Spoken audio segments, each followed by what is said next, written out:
Kelly free fire মধ্যে জনপ্রিয় ক্যারেক্টারগুলোর মধ্যে এই ক্যালি ক্যারেক্টার হলো অন্যতম একটা জনপ্রিয় ক্যারেক্টার। আচ্ছা, তুমি কি কখনো এই ক্যালি ক্যারেক্টারের গালের মধ্যে খেয়াল করছো? যদি খেয়াল করেই থাকো তাহলে দেখতে পাবে এই ক্যারেক্টারের গালের মধ্যে একটা কাটার চিহ্ন রয়েছে। ফ্রি ফায়ার গড়ের লোকেদের কথা অনুযায়ী ক্যালিকে নাকি ছোটবেলায় কোনো এক ভয়ানক ডাইনি গাল বেয়ে আছর দিছিল, ওই থেকেই নাকি তার গালে এখনো এই আছরের দাগ লেগে আছে। আসলে এই কথাটা কি সত্য, নাকি ক্যালির গালের দাগের পিছনে আরো অনেক ভয়ানক কোনো রহস্য লুকিয়ে আছে? আজকের এই ভিডিওতে পুরো রহস্যটা খুঁটিয়ে বের করে নিয়ে আসার চেষ্টা করব। আসলে এই দাগের পিছনের রহস্যটা কি?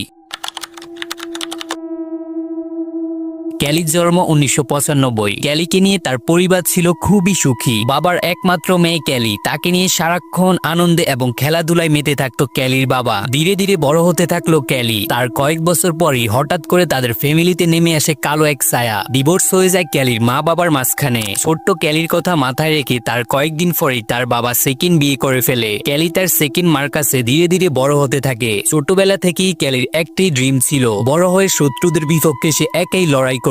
হঠাৎ করে ক্যালির বন্ধুত্ব হয়ে যায় ম্যাক্সিমের সাথে। শত্রুদের বিপক্ষে লড়াই করার জন্য যা যা ট্রেনিং দেওয়া দরকার সে কিন্তু অলরেডি সবকিছু স্টার্ট করে দিয়েছে। ক্যালির জীবনে একটাই লক্ষ্য, সে বড় হয়ে অনেক বড় কিছু করবে। একদিন ক্যালি ট্রেনিং থেকে ফিরে ক্লান্ত শরীর নিয়ে বাসায় গিয়ে শুয়ে পড়ছিল। ওই ঘুমের মধ্যেই একদল দস্যু এসে তাকে উঠিয়ে নিয়ে যায় কোনো এক অচিন দেশে, রিয়েল শত্রুদের বিপক্ষে রিয়েল ফাইট করার জন্য। ওই ফাইটের মধ্যে তার সঙ্গী হিসেবে ছিল তার বড় ভাই হায়াতু, এমনকি তার বন্ধু ম্যাক্সিম, আরো অন্যান্য অনেকেই ছিল তার বন্ধু হিসেবে। হঠাৎ করে ক্যালিকে টার্গেট করে একটা শত্রু স্নাইপারের শট দেয়। ঠিক সেই সময়ে ওইখানে উপস্থিত ছিল ক্যালির বড় ভাই হায়াতু। এমনকি হায়াতু দেখে ফেলে ক্যালিকে উদ্দেশ্য করে একটা স্নাইপারের শট দেওয়া হয়েছে। ঠিক সেই সময়ে হায়াতুর হাতে থাকা কাটানা দিয়ে স্নাইপারের বুলেটটাকে দুভাগ করে ফেলে। বুলেটের একটা অংশ গিয়ে ক্যালির ঠিক গালে আছড়ে পড়ে। ওই সময় থেকেই ক্যালির গালের মধ্যে এই কাটার দাগটা এখনো দেখা যাচ্ছে।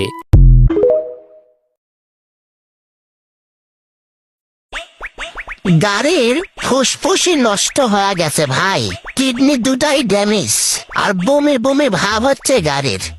না পা খাওয়ালে কি ভালো হবে ভাই? Está tu booty, imagínate esa boobie.